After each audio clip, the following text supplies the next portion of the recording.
Subscribe करें और bell दबाएं ताकि कोई खबर रह न जाए।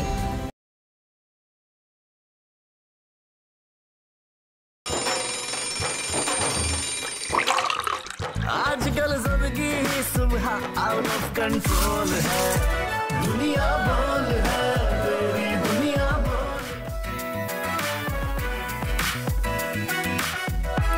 बिस्मिल्लाहिर्रहमानिर्रहीम, अस्सलाम वालेकुम। मैं हूं आपकी होस्ट वर्दा शुएब और ईद की इतनी लंबी छुट्टियों के बाद फाइनली वी आर बैक और उम्मीद करते हैं कि आपकी छुट्टियां बहुत अच्छे से गुजरी होंगी। और मेरे साथ हैं तलहा जतोई और आपके साथ हैं आमिर खान, शाहरुख खान, सलमान खान के बाद एक ही स्टार है दुनिया में, ओहो फहीम खान। Thank you. तो हम सबकी जानिब से आपको बिलेटेड लेकिन ईद जो है वो बहुत बहुत मुबारक हो। काफी ज्यादा लंबी छुट्टियां जो हैं वो हमने ईद में गुजार दी हैं। क्यों तला साहब, इतनी छुट्टियों के बाद कैसा लग रहा है? और फहीम, कसम से मैं आपको बताऊं कि दुनिया में सबसे ज्यादा जो तेज टाइम गुजरता है ना, वो छुट्टियों में गुजरता है। ऐसे गुजर गई, पता ही नहीं चला मंडे आ गया यार। और पूरे हफ्ते की इससे मुश्किल मंडे कोई नहीं था। वैसे मैं भी यही कहूंगा। वैसे ऑलमोस्ट इस हफ्ते में पूरे हफ्ते की छुट्टियां मिली हैं और कभी कभी ईद की छुट्टियां इतनी लंबी मिलती हैं कि लकीली ट्यूसडे की ईद थी और उसके बाद फिर टिल फ्राइडे।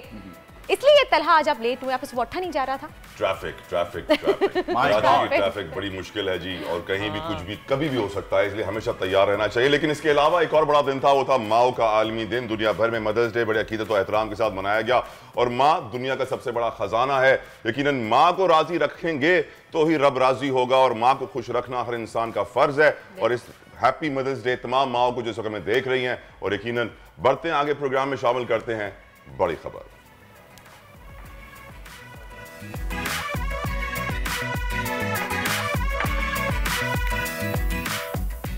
मई के गर्म मौसम में सियासी गर्मा गर्मी। वजीर आजम शहबाज शरीफ का खान साहब के खिलाफ कानूनी कार्रवाई का ऐलान। क्या मुल्क बड़े सियासी तसादुम की जानिब बढ़ रहा है?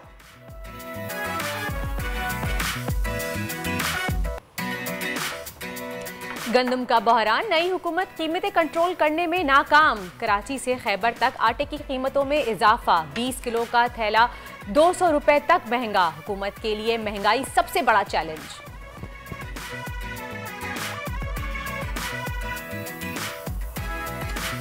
आमिर लियाकत को तीसरी बेगम भी छोड़ गई।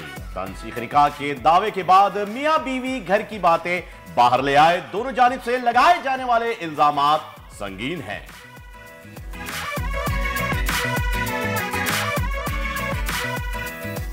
और व्हील चेयर पर बैठकर अपने पैरों पर खड़ी होने की ख्वाहिश। खुसूसी लड़की की कहानी के लिए खुसूसी एजाज। ग्लोबल अवार्ड जीतने वाली तंजीला की चार्ट से मुलाकात होगी।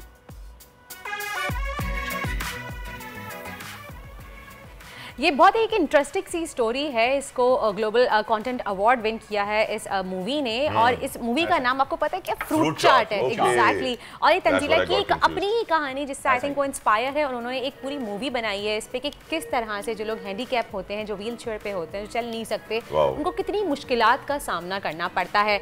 इस फिल्म की कास्ट से भी हम मुलाकात करेंगे। लेकिन पॉलिटिक्स में क्या चल रहा है, क्योंकि रमजान जैसे जैसे गुजरे हैं, बहुत ही रमजान गुजरा है। एग्जैक्टली, सियासी रमजान गुजरा है, बहुत सियासी रमजान गुजरा। लेकिन ईद जो है वो बड़ी गैर सियासी रही है। क्यों तला साहब? यकीनन आपने बिल्कुल सही कहा। पूरा रमजान सियासी हलचल रही, और अब ईद के बाद सियासी माहौल में मजीद गर्मा गर्मी दिखाई दे रही है। पीटीआई के गुज़िश्ता रोज एबटाबाद जलसे के बाद वजीर आजम शहबाज शरीफ ने खान साहब के खिलाफ कानूनी कार्रवाई का ऐलान कर दिया है। यह ऐलान ऐसे वक्त में सामने आया है जब पीटीआई मुल्क भर में जलसों की सीरीज का ऐलान किए हुए है। हर 1 से 2 दिन बाद नए शहर में नया जलसा किया जा रहा है, और पीटीआई के कारकुन बेसब्री से खान साहब की जानिब से इस्लामाबाद मार्च की कॉल के मुंतजिर हैं। इसके अलावा इस सारी सूरत हाल में ISPR का भी बयान सामने आया है, जिसमें उन्होंने फौज को सियासत से दूर रखने की अपील की है। इस सारी सूरत हाल पर बात करेंगे। हमारे साथ मौजूद हैं वफाकी वजीर दाखिला, साबिक वफाकी वजीर दाखिला शाह महमूद कुरैशी साहब। साबिक वफाकी सवाल पहला आपसे पूछना चाहूंगा कुरैशी साहब, ISPR की जानिब से अपील की गई है कि मुसल्लह अफवाज को सियासत में ना घसीटा जाए। सोशल मीडिया पर अब तक मुसलसल फौज के खिलाफ मुहिम चलाई जा रही है। भले ही आपकी जमात मुसलसल इसके खिलाफ है, लेकिन इस मामले पर में गिरफ्तार होने वाले लोगों का ताल्लुक भी आप ही की पार्टी से बताया जा रहा है। आपकी राय क्या है इस बारे में? हमारी पार्टी की पॉलिसी बड़ी वाज़ेह है। हमने किसी इदारे पर तनकीद नहीं की। हमने कभी किसी पे कीचड़ उछालने की कोशिश नहीं की। हम अपना नुक्ता नजर पेश करते हैं और हम वाज़ेह तौर पर जहां हमें तनकीद करनी होती है करते हैं, लेकिन बिला वजह किसी इदारे को सियासत में घसीटना हमारी ये पॉलिसी नहीं रही। नंबर 1। नंबर 2, सोशल मीडिया, अब यहाँ करोड़ों लोगों के पास फोन है और उन पर हमारा सब पर कंट्रोल नहीं है, लेकिन हमारा अपनी पॉलिसी में आपको बयान कर रहा हूँ। लेकिन हमारे बरक्स आप देख रहे हैं कि एक जमात की PMLN की तो क़यादत का बयान है और फतेह जंग का उनका जलसा आपके सामने है, वो तो खुल्लम खुल्ला तनकीद नहीं, नाम लेकर सर्विंग ऑफिसर्स पर तनकीद कर रही हैं। अब ये नोटिस में क्यों नहीं लाई जा रही बात, ये इसका अब मुझे इल्म हुआ है कि DGISPR ने उसका अपना एक बयान दिया है, लेकिन ये तो बड़ा एक वाज़े आप देख रहे हैं कि एक वाज़े अटैक है। वो तो शक है ना, इसमें तो शक की गुंजाइश ही नहीं है। वाज़े आपके सामने तकरीर हो रही है और तकरीर में एक इजहार किया जा रहा है और डायरेक्ट हमला किया जा रहा है। शाह साहब, ये बताए कि इसहाक हाल ही में इंटरव्यू में बयान दिया है कि नून लीग फौरी इंतखाबात की हामी है। आप लोग भी फौरी इंतखाबात के लिए मुहिम चला रहे हैं। अगर दोनों ही जमातें इलेक्शन के हक में हैं तो फिर रुकावट क्या? नून लीग बज़ाहिर तो ये कहती रही है कि हम इंतखाबात चाहते हैं। वो आज नहीं, पिछले 3.5 साल से यही राग अलाप रही हैं और इंतखाबात की रट लगाई हुई। अब जब हम कह रहे हैं कि मुल्क का जो प्रेजेंट क्राइसिस है, इसका वाहिद हल जो है फौरी मुनसफाना इंतखाबात हैं, तो वो कुछ कतराते दिखाई दे रहे हैं और नून लीग के अंदर तकसीम दिखाई दे रही है। अभी भी मेरी समझ के मुताबिक एक तबका है वो समझता है कि इंतखाबात करवा देने चाहिए, क्योंकि हुकूमत चल रही नहीं, उनसे फैसले हो नहीं रहे और नून लीग की साख दिन ब दिन गिरती जा रही है। उसके बरक्स एक तबका है जो समझता है कि नहीं, हमें हुकूमत मिली है, वजारतें मिली हैं और हमें पूरा जो दौरानिया है, जो बकिया रह गया है, उसे मुकम्मल करना चाहिए। तो सही शाह साहब, लेकिन ये बताइएगा कि PTI भरपूर मुहिम चला रही है, जलसों की सीरीज चल रही है, जिसके बाद इस्लामाबाद आने की भी कॉल दी जाएगी, लेकिन ये सारी सियासी गहमा गहमी हकीकी आज़ादी के हुसूल के लिए की जा रही है। लेकिन क्या ये हकीकी आज़ादी का हुसूल होगा कैसे? आप लोगों का प्लान क्या है?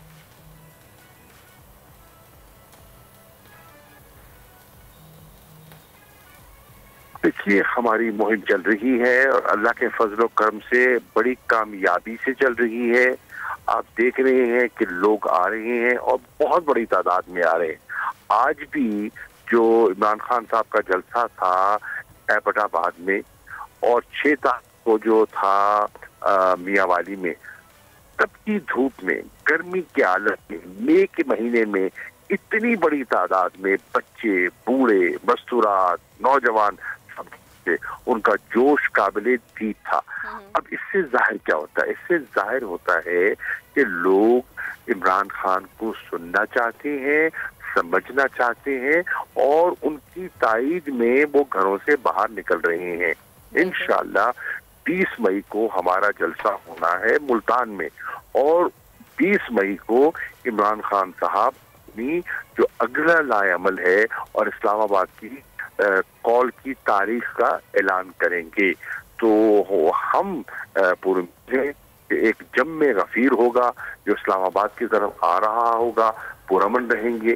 तसादुम हमारी पॉलिसी नहीं है और पुरअमन एहतजाज हमारा आईनी हक है और हुकूमत ने अगर उसमें रुकावट डाली तो उसकी जिम्मेदारी हुकूमत पर आयद होगी।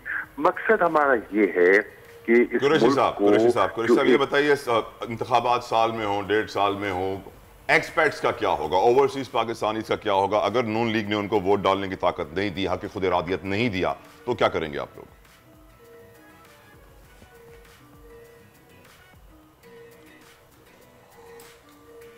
देखिए, हमारी ये ख्वाहिश भी थी और हमने कानून साजी भी की कि जो ओवरसीज पाकिस्तानी हैं, जो हमारे मुल्क का बहुत बड़ा असासा है और मुल्क की मईशत को चलाने में बहुत बड़ा किरदार अदा करते हैं, उनको राइट टू वोट दिया जाए और हमने ऐसा फैसला कर लिया है। नून लीग की हुकूमत, पीपल्स पार्टी ये राइट उनको नहीं देना चाहते। लफ्जी गुफ्तगू करते हैं, कहते हैं उनको सीटें देंगे। भाई सीटें देना मकसद नहीं है, वो अपना हक मांग रहे हैं, वो पाकिस्तान की पॉलिसी मेकिंग का हिस्सा बनना चाहते हैं और वो बड़े कारामद लोग हैं और उनको वोटिंग राइट मिलना चाहिए। मेरी नजर में वो ऐसा नहीं होने देंगे क्योंकि उन्हें शक है कि ओवरसीज पाकिस्तानी की वाज़ेह अक्सरियत जो है, उनका झुकाव जो है वो पीटीआई की तरफ है और उस खौफ से वो उनसे वोट जो है, वोट का राइट जो है। बहुत बहुत शुक्रिया। पाकिस्तान के सीनियर रहनुमा हमारे साथ मौजूद थे, शाह महमूद कुरैशी साहब। आपने सुना, प्रेसिडेंट भी हैं, लेकिन एक बात जो शाह साहब ने कही है कि PMLN ओवरसीज को जो है वो वोटिंग नहीं करवाने देगी। तला आप तो बखूबी जानते होंगे कि ये एक बहुत ही बड़ा प्रोसीजर है, बड़ा एक्सपेंसिव है और इसमें खर्चा भी ठीक ठाक होगा। तो क्या इस वक्त जा करके जब मुल्क को इतनी ज्यादा मुश्किलात हैं, पैसे हमारे पास कोई है नहीं, फहीम एक महीने के 100 अरब रुपए सब्सिडी मिल रहा है पेट्रोल पे सिर्फ। अगर एक महीने का 100 अरब हम पेट्रोल को दे सकते हैं तो और उन एक्सपर्ट्स ने क्या गुनाह किया है जिनके डॉलर की वजह से हमारे फॉरेक्स रिजर्व इस वक्त ऊपर हैं, जिनकी रेमिटेंस हमारी मुल्क की मैशत को लेकर खड़ी है। यानी आप इन अदर वर्ड्स ये कह रहे हैं कि हम उनके डॉलर के ऊपर चल रहे हैं। तो ये जैसा कि शहबाज शरीफ साहब ने कहा था कि बेगर्स कांट बी चूजर, तो ये वो सही कह गए कि हम कहीं ना कहीं से तो पैसे ले ही रहे हैं, अब किसी से भी ले।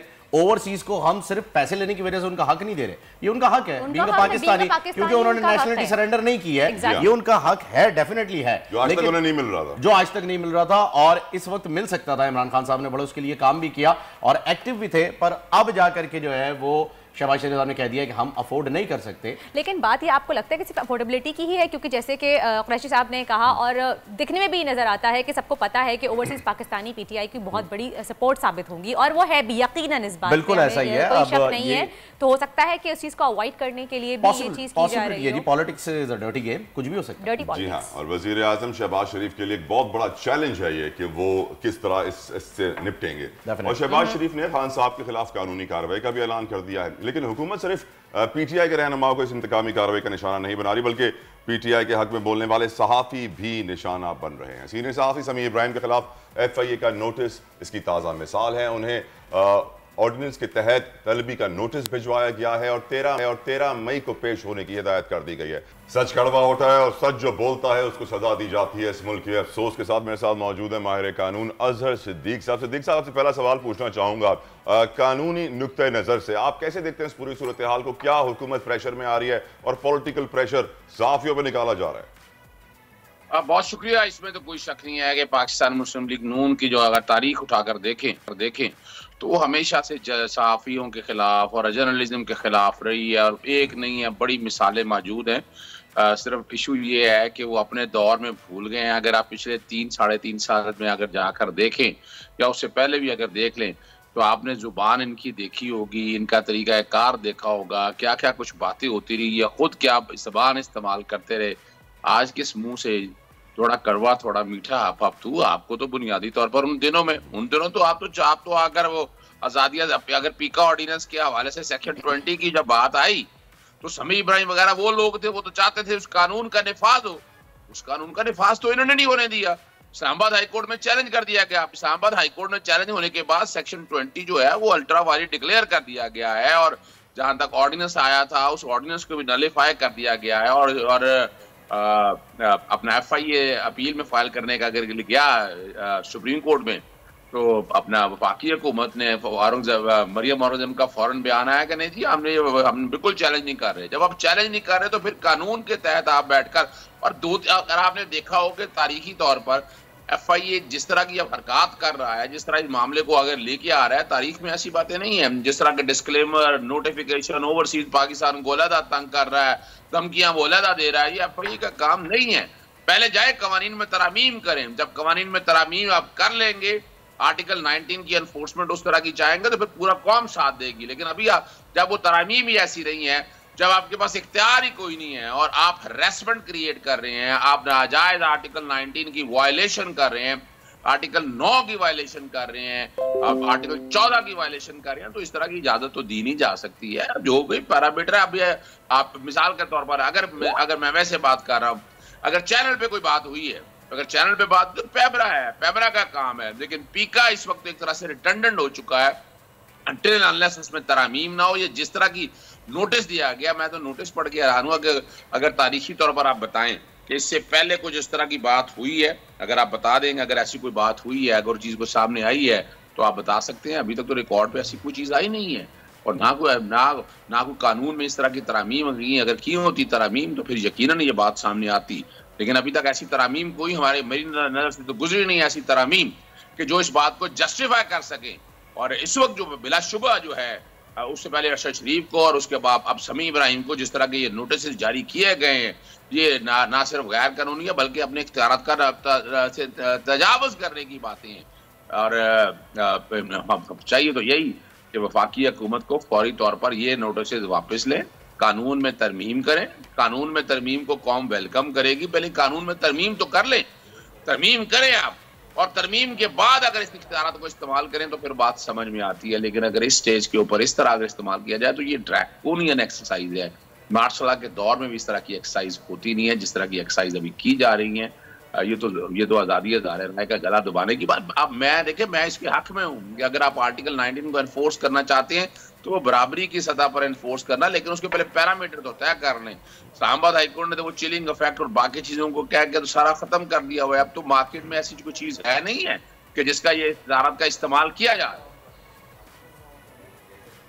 सही। अजहर साहब ये बताइएगा, जैसे कि ये बात हम जानते हैं कि जब ये हुकूमत अपोजिशन में थी तो उस वक्त उन्होंने बहुत ज़्यादा ये अगेंस्ट थी, इस पीका ऑर्डिनेंस के अगेंस्ट थी और कहते थे कि सहाफ़ी को आज़ादाना हुकूक मिलने चाहिए। और अब जब ये हुकूमत में है तो ये पीका ऑर्डिनेंस का इस्तेमाल करते हुए इस तरह के काम कर रहे हैं। तो आप क्या कहेंगे इस बारे में कि ये जो दोहरी मयार हैं इस हुकूमत के, इस बारे में आप क्या कहेंगे? देखिए, दोहरा मयार तो ये पुराना है। पाकिस्तान मुस्लिम लीग नून और मैं हैरान हूं कि पाकिस्तान पीपल्स पार्टी इस मामले में खामोश क्यों बैठी है। वो बड़ी आज़ादी इज़हार राय की बड़ी अलमबरदार है। उसमें कहाँ गए उनके वो शीरी रहमान, फरतुल्लाह बाबर, वो कहाँ सारे सो गए हैं। वो सिर्फ रजा रब्बानी वो सिर्फ इतनी है जब उनकी ज़ात की हद तक बात आए। अगर वाकई वो चाहते हैं कि ये निज़ाम बेहतरी की तरफ जाए तो उस निज़ाम को बेहतरी की तरफ जाएँ। पार्लियामान में बैठे, पहले सारे इकट्ठे बैठे, पार्लियामान में बैठ के तरामीम करें और ये एक वंस फॉर ऑल तय कर दें। यानी ये नहीं है कि जब वो अपोजिशन में बैठे हो या अपना ये अपोजिशन में बैठे हैं तो दोनों कवानीन का इतलाक जो है वो अलग-अलग हो सके और अपनी पसंद और नापसंद से अपने इख्तियारात को इस्तेमाल। ये पसंद और नापसंद के इख्तियारात जो है ना ये इस्तेमाल होने खत्म होने चाहिए। हद होती है किसी बात की। बहुत शुक्रिया। एडवोकेट माहिर कानून अजहर सिद्दीकी हमारे साथ मौजूद थे और यकीनन उन्होंने वाज़ेह कर दिया कोई एथिक्स होने चाहिए, कोई कैरेक्टर होना चाहिए। लेकिन इस वक्त सिचुएशन है फ़हीम, लग ये रहा है कि जो भी जर्नलिस्ट ऐसा नैरेटिव पेश करे जो पीटीआई के हक में हो तो उसको ऑफेयर कर दिया जाएगा, उसको नौकरी से निकलवाया जाएगा, नोटिस करवाया जाएगा। बात यहाँ ये देखने को आती है तलहा कि अगर आप समी इब्राहिम साहब की बात करें तो पीटीआई के दौर में शदीद इख्तलाफात रहे उनके, फवाद चौधरी साहब के साथ उनके मामलात जो हैं वो रहे हैं इस तरह के कि वो ऑन एयर देखे गए हैं, उसके खिलाफ एहतजाज हुए हैं, बाकायदा जो है वो प्रेस क्लब में भी एहतजाज किए गए मुल्क भर के। उसके बावजूद भी ये बात यहाँ आके वाज़े हो जाती है कि समी इब्राहिम साहब जो हैं वो किसी को फेवर नहीं कर रहे, जो सच है वो बोल रहे हैं। और यहाँ पर यही शायर कह रहा है कि जी जो देखता हूँ वही बोलने का आदी हूँ, मैं अपने मुल्क का सबसे बड़ा फसादी हूँ। तो इसमें कसूर समी इब्राहिम साहब का नहीं है। मुझे ऐसा लग रहा है कि सच जो है वो जितना मुश्किल बोलना है उससे ज्यादा मुश्किल उसे सुनना है, हजम करना है, उसको फेस करना है। नहीं हो पाता, ये बड़ा मुश्किल काम है। लोग सच नहीं सुन सकते। सच बोलने के लिए सिर्फ सच बोलने वाले की जरूरत नहीं बल्कि सुनने वाले की भी जो है। बोल बज़ में क्या है फ़हीम आपके पास? बोल बज़ में बहुत ही जबरदस्त एक स्टोरी है जो कि मैं आपके साथ शेयर करना चाहूंगा। पाकिस्तानी गानों की दुनिया में खूब चर्चे हो रहे हैं नाज़रीन। हाल ही में मशहूर गाना पसोड़ी ने जहां पाकिस्तान समेत एशिया में मकबूलियत हासिल की, वहीं अब यह गाना यूरोप में खासा मकबूल हो रहा है। मशहूर गाने पर कई पाकिस्तानी स्टार्स भी अपनी वीडियोस बनाकर सोशल मीडिया पर शेयर कर चुके हैं, मगर अब इस गाने को नेदरलैंड की मशहूर गुलकारा एमा ने भी इस गाने के एक नया वर्जन जो है वो मुतारफ करवा दिया है। विजुअल्स मेरे ख्याल में ओरिजिनल गाने से आपको बेहतर लग रहे होंगे, लेकिन आवाज काफी अच्छी है। जी, आपने क्यों बोला कि मुझे विजुअल्स बेहतर लग रहे हैं? क्या कहना क्या चाह रहे हैं आप? खुल के बात करें। मैं ये कहना चाह रहा हूँ कि उसमें आपने अली सेठी को बड़ी एक अच्छे अटायर में देखा है। अली सेठी से ज्यादा खूबसूरत एक खातून लग रही है, इसलिए आप ऐसी बातें कर रहे हैं। नहीं, मैं अटायर की बात कर रहा था। अटायर, अटायर की बात कर रहे हैं। कपड़े तो पूरे नजर नहीं आ रहे, कपड़े तो आधे से नजर आ रहे हैं, फिर भी आपने पूरे देख लिए। नहीं, मैं सिर्फ अटायर की बात कर रहा था। मेरे ख्याल में ये बहस चलती रहेगी। शुरू हो गई है। खैर, हम जाते हैं एक ब्रेक की जाने और उसके बाद आपसे हम बात करेंगे बोल प्रेडिक्शंस पे। ये बोल प्रेडिक्शंस में क्या होने वाला है, लेकिन छोटे से ब्रेक जाइएगा नहीं, देखते रहिए दुनिया बोल है।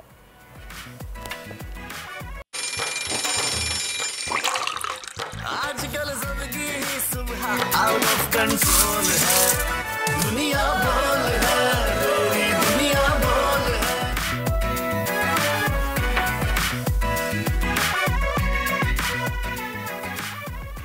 Welcome back after the break. आप देख रहे हैं दुनिया बोल है और अब बात करते हैं कुछ प्रेडिक्शंस की, क्योंकि जिस तरह के हालात चल रहे हैं फहीम। हाँ, कुछ कहना चाह रहे हैं? नहीं, मैं ये कहना चाह रहा था कि भाई प्रेडिक्शन से ज्यादा जो है ना, जब ये हम जूम आउट हो रहा था ना हमारा कैमरा, तो मुझे पता चला कि हमारे स्टूडियो की लाइट अच्छी नहीं है। अच्छा। मैं एक ऐसे लाइटिंग एक्सपर्ट को जानता हूं जिन्होंने ट्विटर के जरिए बताया है कि भाई लाइटिंग कैसे होनी चाहिए। इवन शान शाहिद को नहीं पता लाइटिंग कैसे होती है। Oh yes. तो लाइटिंग के ऊपर जो है जी मेरा इख्तिलाफ है। मैं अपनी टीम मुदस्सिर आपको बताना चाहूंगा, लाइटिंग आप प्लीज सीखें और उनसे सीखें, क्योंकि उनको लाइटिंग का भी पता है। ये बड़ी अच्छी बात है जी। लेकिन देखिए, बात गलत नहीं थी। अगर लाइटिंग अच्छी ना हो तो कुछ भी अच्छा नहीं लगता। Lights, camera, action. Oh my God, bright करें, ब्राइट करें। ऑलरेडी बहुत ब्राइट है जी। तो प्रेडिक्शन की बात हो रही थी। बात हो रही थी प्रेडिक्शन की कि जिस तरह की, वैसे तो मई का महीना ऑलरेडी बहुत ज्यादा गर्म है, लेकिन हमारी सियासत में भी बहुत ज्यादा गर्मा गर्मी चल रही है। सियासत में किसका सितारा उरूज पर है और किसका सितारा जवाल पे है? क्या होने वाला है? कौन अवाम की मकबूलियत हासिल करेगा, कौन नहीं हासिल करेगा? 2022 में इंतखाबात जल्द होने के इम्कानात हैं कि नहीं हैं? क्या होने वाला है? इन तमाम चीज़ों के बारे में हम सवाल करेंगे। हमारे साथ मौजूद हैं famous tarot card reader Unsa Shah. अस्सलाम वालेकुम उनसा। सलाम, कैसी हैं आप? बिल्कुल ठीक, आप कैसी हैं उनसा? अल्हम्दुलिल्लाह, मैं जी। आई होप आपकी ईद बहुत अच्छी गुजरी होगी। अल्हम्दुलिल्लाह। ईद के हर रोज किसी ना किसी चैनल पे बैठी हुई थी। उसे तो छोड़ दें, इन्हें तो पहले ही पता चल गया होगा ना इनकी ईद कैसी गुजरने वाली है। कार्ड निकाल लिया होगा इन्होंने। उनसे कितने कार्ड्स निकाले ईद पे? ईद पे ईदी कितनी निकाली? चलेंगे, छोड़े ना, घरेलू माहौल बन गया यहाँ पर। ईदी कितनी निकाली? आप लोगों के चैनल्स पे ही मैंने रिकॉर्डिंग्स करवाई थी, कार्ड में सबके और सारी चीजें चल रही हैं। यानी हमारे चैनल से ईदी मिली है इनको। बिल्कुल, वेरी गुड, बेहतरीन। अच्छा, उनसे बहुत ही सियासी सूरत हाल का, जैसे कि अभी वर्दा ने बताया, कि बड़ी खतरनाक होने वाली है। और आप जो भी बात करेंगी, आई होप के टीजे मुश्किल ये कि उससे एग्री कर पाए, बिकॉज मैं ये आपको पहले बता दूं, ठीक है ना? तो एक आप इस नैरेटिव के लिए तैयार रहिएगा। मेरा सवाल जो है वो बहुत ही सिंपल सा है, आप उसको पहले क्लियर कर दीजिए। शहबाज शरीफ साहब हमारे प्राइम मिनिस्टर हैं, कपड़े बेचेंगे या नहीं बेचेंगे? कपड़े बेचेंगे? हाँ, उन्होंने बयान दिया है कि गंदुम के लिए मैं अगर अपने कपड़े भी बेचने पड़े तो बेच दूंगा। तो बताइए ना, क्या लग रहा है आपको, बिकेंगे या नहीं? शहबाज शरीफ साहब, यानी कि हमारे जो प्राइम मिनिस्टर हैं, उनके लिए जो कार्ड है वो एम्परर का कार्ड है।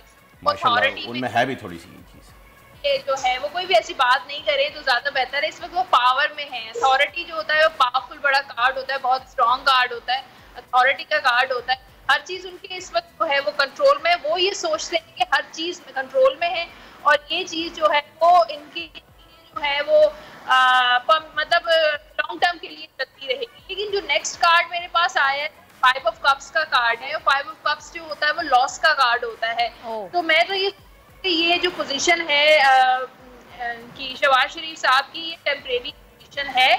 लेकिन इस वक्त वो जिस पोजीशन में है बहुत ज्यादा खुश हैं, बहुत कॉन्फिडेंट हैं, बहुत अपने आप को जो है वो स्ट्रॉन्ग फील कर रहे हैं और जो भी काम कर रहे हैं वो सोच रहे हैं कि वो पॉजिटिव वे में किया जाए। लेकिन उसके साथ साथ जो मेरे पास इमरान खान साहब के लिए कार्ड्स आए हैं, 10 ऑफ वॉन्ड्स का कार्ड है और ये थोड़ा इमरान खान साहब इस वक्त बर्डन में हैं, स्ट्रेस में हैं, काफी सारी चीजों को लेके किस तरीके से मुहिम को शुरू किया जाए, इलेक्शन मुहिम। उनसा यहाँ पे मैं एक बात पूछना चाहूँगी। लास्ट टाइम आपने प्रेडिक्शन की थी खान साहब के लिए, आपने कहा था कि उनको बहुत जज्बाती फैसले नहीं करने चाहिए, बहुत जल्दबाजी में डिसीजन नहीं लेने चाहिए, बहुत ठहर के थोड़ा सा कामली होकर उनको चलना चाहिए, वरना उनके लिए कुछ मुश्किलात हो सकती हैं। तो अभी आपको क्या लगता है उनके कार्ड्स क्या कह रहे हैं? क्योंकि जिस तरह से उन्होंने डेट्स अनाउंस कर दी हैं कि मुस्तकिल कंटिन्यूस जलसे हो रहे हैं उनके। जी ठीक है, देखिए 10 ऑफ वॉन्ड्स का कार्ड है इमरान खान साहब के लिए, बर्डन में है, स्ट्रेस में है, बहुत ज़्यादा मतलब सोच विचार कर रहे हैं, लोगों से मशवरे कर रहे हैं, क्योंकि यहाँ पे पेंटिकल्स का कार्ड है, ये कार्ड्स कम्युनिकेशन का होता है, लोगों के साथ मीटिंग्स का कार्ड होता है, इंटरेक्शन का कार्ड है, तो बहुत तेज़ी से लोगों के साथ जो है वो मिलकर आपस में पूरी पार्टी जो है वो मशवरे कर रही है। और इससे आगे जो कार्ड है द सन का कार्ड है, और ये सन का कार्ड जो है मुझे लगता है कि आगे जाके इमरान खान और ज्यादा अच्छाए रहेंगे, स्पेशली अपनी जो पॉलिटिकल एक्टिविटीज की वजह से, और जो भी ये मुहिम कर जो कह रहे हैं वो करके दिखाएंगे। तो ये कहने की हद तक नहीं है, बल्कि ये सोच विचार करें, फुली मीटिंग करें, लोगों के साथ जो चीजें चल रही हैं वो अवाम जो है वो देखेगी भी, और मुझे लगता है कि इससे और ज्यादा उनकी पोजीशन जो है वो स्ट्रॉन्ग दिन ब दिन होती जाएगी। शायद इस वक्त भी स्ट्रॉन्ग है, लेकिन मुझे और ज्यादा फ्यूचर में मुझे मेरा एक सवाल है आपसे अभी, क्योंकि 20 मई के बाद लॉन्ग मार्च की कॉल दे दी जाएगी, खान साहब ने अनाउंस किया है। पहले भी 120 दिन उन्होंने धरना दिया था इस्लामाबाद में, लेकिन उसका हासिल वसूल कुछ नहीं निकला था। तो इस लॉन्ग मार्च का रिजल्ट आप क्या देखती हैं? कुछ नजर आएगा हमें? पॉजिटिविटी इलेक्शन होंगे पहले, या फिर ये भी ऐसे ही रहेगा? देखिए इलेक्शन के लिए मैं आपको बता देती हूँ, लेकिन जो लॉन्ग मार्च के लिए कार्ड्स है वो किंग ऑफ सोर्ड्स का कार्ड है और टू ऑफ सोर्ड्स का कार्ड है, और उसके बाद जो है वो सक्सेस का कार्ड है 6 ऑफ वॉन्ड्स का। तो पहले तो मुश्किलात का शिकार रहे, बहुत मुश्किल से ये धरना मतलब जो ये चाह रहे हैं ये हो पाएगा, उनकी पार्टी को और उनको भी काफी मुश्किलात का सामना करना पड़ेगा। उसके साथ हुकूमत पे भी प्रेशर आता हुआ नजर आ रहा है, प्रेशर बिल्ट होता हुआ नजर आ रहा है, क्योंकि मुझे लगता है कि क्योंकि लास्ट जो कार्ड है वो सक्सेस का कार्ड है, तो ये जो धरना है कामयाबी की तरफ तो जाता हुआ नजर आ रहा है, लेकिन उसके साथ साथ मुश्किलात भी हो रही है। कोई इजी मुझे नजर नहीं आ रहा, इजी गोइंग नहीं है ये धरना। उसके अलावा जो आपने जैसे इलेक्शन की बात की है, तो आज की जो एनर्जी के मुताबिक किंग ऑफ पेंटिकल्स का कार्ड होता है, ये टैरो का बहुत बड़ा स्ट्रॉन्ग कार्ड होता है, तो काफ़ी चांसेस हैं कि इलेक्शन होंगे और ये इस धरने की वजह से हो या कोई सिचुएशन बने जो है वो इलेक्शन ज़रूर होंगे, लेकिन इसकी एनर्जी थोड़ी स्लो है। मुझे नहीं लगता कि बहुत जल्द कोई 1-2 माह में या 3 माह के अंदर इलेक्शंस तो नहीं नज़र आ रहे, लेकिन आफ्टर 6 मंथ्स हो सकता है कि एक जरूरी सवाल चाहता हूँ। फहीम तीसरी शादी के लिए बड़े परेशान हैं, उनके लिए आपके पास कौन सा कार्ड है? क्या तीसरी शादी होगी या नहीं? साल में 1.5 साल में वक्त पर अपोजिशन के एहतजाज के बाद कुछ बताइए मुझे उनसा। पहले दूसरी तो करवा दें। फहीम खान, फहीम हमारे साथ बैठे हुए हैं। फहीम ओके, देखिए पेंटिकल्स का कार्ड है और ये कार्ड होता है पेंटिकल्स, ये क्या होता है? ये एक्सप्लेन करें। लोनलीनेस का कार्ड होता है। लोनलीनेस, शुक्रिया।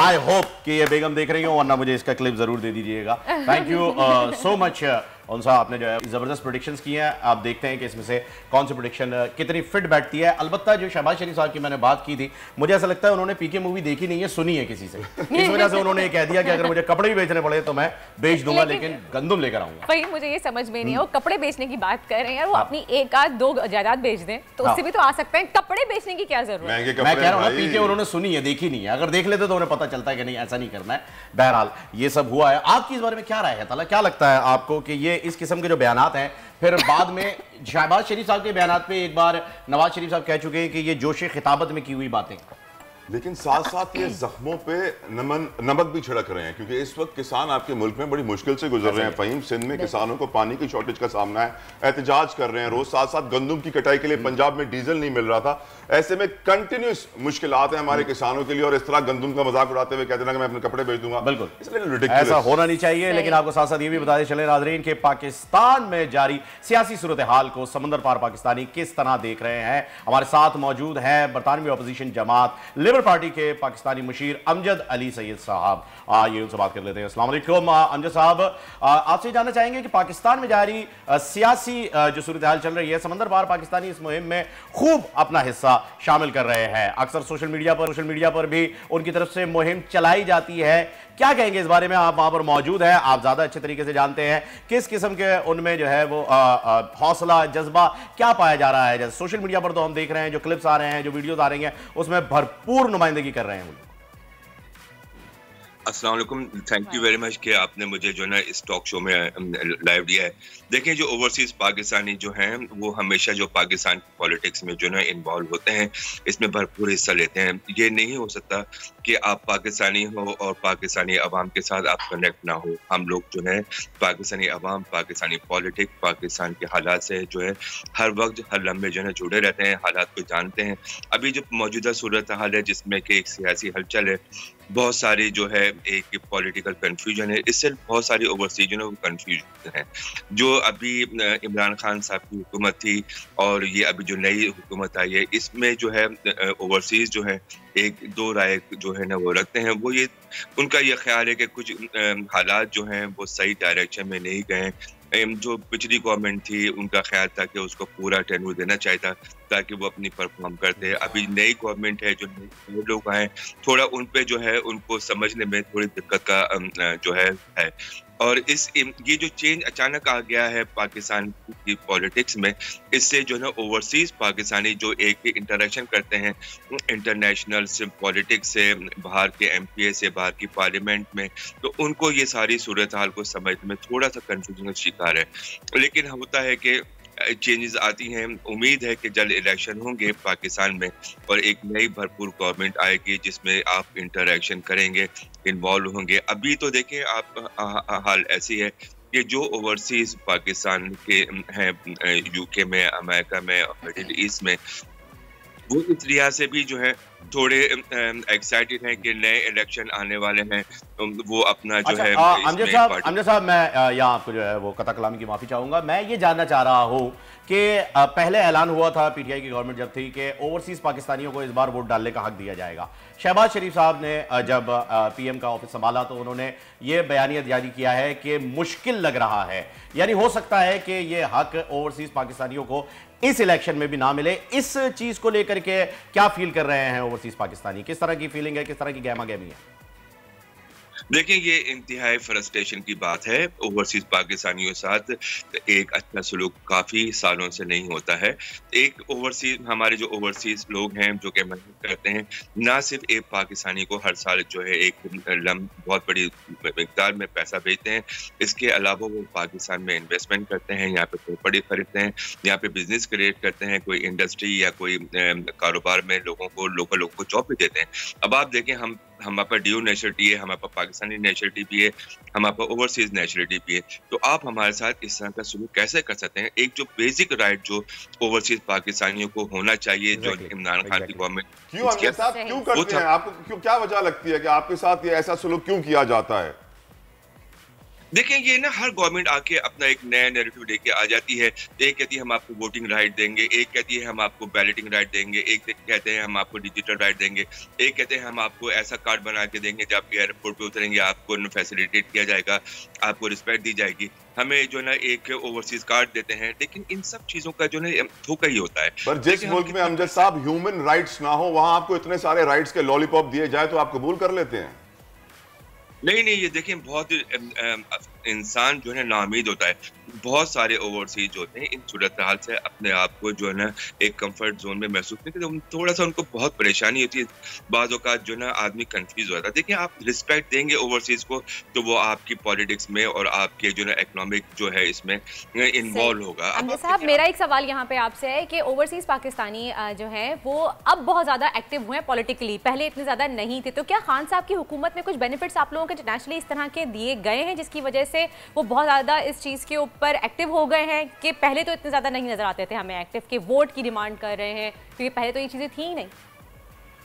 नहीं, आपने बिल्कुल सही कहा। इमरान खान साहब की जो गवर्नमेंट, जो पीटीआई गवर्नमेंट थी, उसमें और पुरानी गवर्नमेंट में फिर ये था कि इमरान साहब ने जो है ओवरसीज को एक पॉलिटिकली जो है ना एक्टिव बनाया। पहले लोग घर में सोए रहते थे, इवन के जो ब्रिटिश पॉलिटिक्स है या अमेरिकन पॉलिटिक्स है इसमें इन्वॉल्व नहीं होते थे। इमरान खान साहब ने और उनकी जमात ने जो है ना ओवरसीज पाकिस्तान को एक पॉलिटिकल अवेयरनेस दी है। अब आप ये देखें कि सारे पॉलिटिकली एक्टिव होते हैं, एजिटेशन करते हैं। बहुत बहुत शुक्रिया अमजद साहब हमारे साथ मौजूद थे, अपना ओपिनियन उन्होंने हमारे साथ शेयर किया। और फ़हीम, बड़ी इंपॉर्टेंट बात जो इस वक्त मुझे नजर आ रही है यहाँ पे, जो हमारे ओवरसीज पाकिस्तानी थे वो हमेशा से उम्मीद खोए हुए थे कि हमें कोई राइट मिलेगा ही नहीं, इन्वेस्टमेंट करेंगे, जमीन पे कब्जा हो जाएगा, हम प्लॉट लेंगे, प्लॉट कहीं और चला जाएगा। लेकिन अब उनको ये मालूम पड़ गया है कि उनके राइट्स हैं, वो राइट्स के लिए आवाज उठा रहे हैं, लेकिन एट द सेम टाइम जो सौतेली औलाद वाला सलूक किया जा रहा है ना उनके साथ, वो बिल्कुल नाजायज है, मैं यहाँ से डिफर करूंगा तला, मुझे ऐसा लग रहा है उनके साथ सौतेली औलाद वाला सलूक नहीं किया जा रहा, उनके साथ कमाऊ पूत जो होता है घर का, जो सब कमा के लेकर आता है और फैसिलिटीज से महरूम रहता है, उनके साथ ये सलूक किया जा रहा है क्योंकि उनकी कमाई मोस्टली कमाऊपूत जो है वो फैसिलिटीज से, क्योंकि वो दूसरों को फैसिलिटेट करता रहता है और इसी चक्कर में उस बेचारे को या वो कहें कि खैर इग्नोर किया जा रहा है या उन पे इतना ध्यान नहीं दिया जा रहा, क्योंकि या फिर वही वाली एक बात जैसे हम कह रहे थे कि शायद हुकूमत घबरा रही है कि ओवरसीज पाकिस्तानी ज़्यादातर इमरान खान के साथ खड़े हैं कि खान साहब ने बाकायदा एक कौम को कौम बना दिया है। खैर आगे चलते हैं, आपसे बताते हैं आपको कि सोशल मीडिया पर एक हैरत अंगेज वीडियो वायरल होने के बाद सारिफीन दांतों में उंगलियां दबा रहे हैं कि वीडियो में ऐसा लग रहा है कि जैसे किसी नदी के किनारे पर ड्राइवर ने किसी बच्चे को लेकर भाग रहे हों वो, और आप देख सकते हैं ये वीडियो में देख सकते हैं कि किस तरह से ये चल रही है। ये डायनासोर छोटे-छोटे क्या डायनासोर लग रहे हैं, जुरासिक पार्क के जो है डायनासोर लग रहे हैं, ऐसा लगा जैसे वर्ल्ड पे ही हम कहीं घूम रहे हैं और इस तरह से ये बच्चे घूम रहे हैं, बिल्कुल छोटे-छोटे से लग रहे हैं, क्यूट से बच्चे ना। वैसे डायनासोर वाकई इतने एग्जिस्ट कर रहे हैं अभी? कौन सा जानवर है फिर से बताइएगा मुझे। डायनासोर नहीं ये आप बस अगर आप पहचान रहे जानवर, शुतुरमुर्ग के बच्चे होंगे, दूर से ऐसे लग रहे हैं। मैं यही आपको बता रहा हूं कि ये डायनासोर है नहीं, लेकिन अगर आपको ये जानवर पहचानने में नहीं आ रहा तो लोग वायरल वीडियो इसलिए देख रहे हैं। ये एग्जैक्टली एक ऐसा सीन जो है जुरासिक वर्ल्ड में फिल्माया गया है, जब ये ऐसे ही एक, और ये मनाजिर जो आप इस वक्त देख रहे हैं ये अफ्रीका के किसी मुल्क के हैं, ये मालदीव्स है, बाली है, कुछ तो बताओ फ़हीम।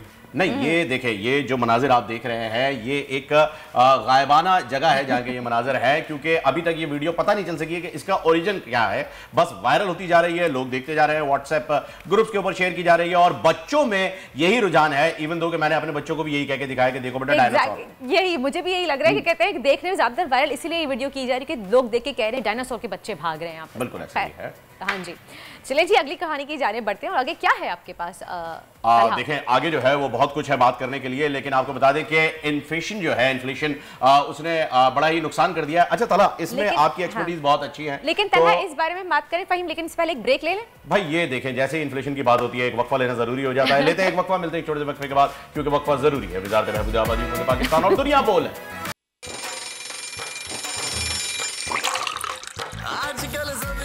सुबह आउट ऑफ कंट्रोल है, दुनिया बोल है, तेरी दुनिया बोल है। गुड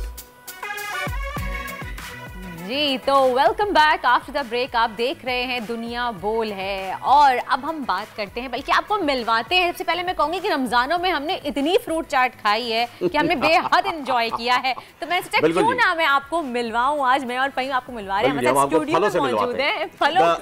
हम आपको फलों से मिलवाते हैं और ये पाकिस्तान के वो फल हैं जो सबर के फल भी है और इसी वजह से जो है ये और लेकिन मैं पहले बताऊं आपको, इन फलों ने जो है वो 2 साल से वो ग्लोबल कंटेंट अवार्ड जीत रहे हैं। क्यों जीत रहे हैं, क्या जीत रहे हैं, इस पे हमने पैकेज तैयार किया है। पहले आपको एक पैकेज दिखाते हैं, फिर मजीद बात करते हैं। इंतजार कीजिए, आपसे राब्ता जल्द होगा। पैकेज बहुत खूब जी, जबरदस्त, बहुत ही आला टॉपिक, और जिस टॉपिक को हमेशा विक्टिमाइज किया जाता है, एज अ विक्टिम सिंपैथीज के जरिए बयान किया जाता है, उस कंडीशन को यहाँ पर एक बहुत ही खूब अंदाज से जो है वो फिल्माया है मोइज ने। So thank you so much Moiz for this welcome कहते हैं आपको। बिल्कुल, मोइज अब्बासी हमारे साथ मौजूद हैं, फिल्म के डायरेक्टर, और हमारे साथ मौजूद हैं फवाद जलाल एक्टर, हमारे साथ मौजूद हैं, और तंजीला भी हमें ज्वाइन करेंगी कुछ ही देर में।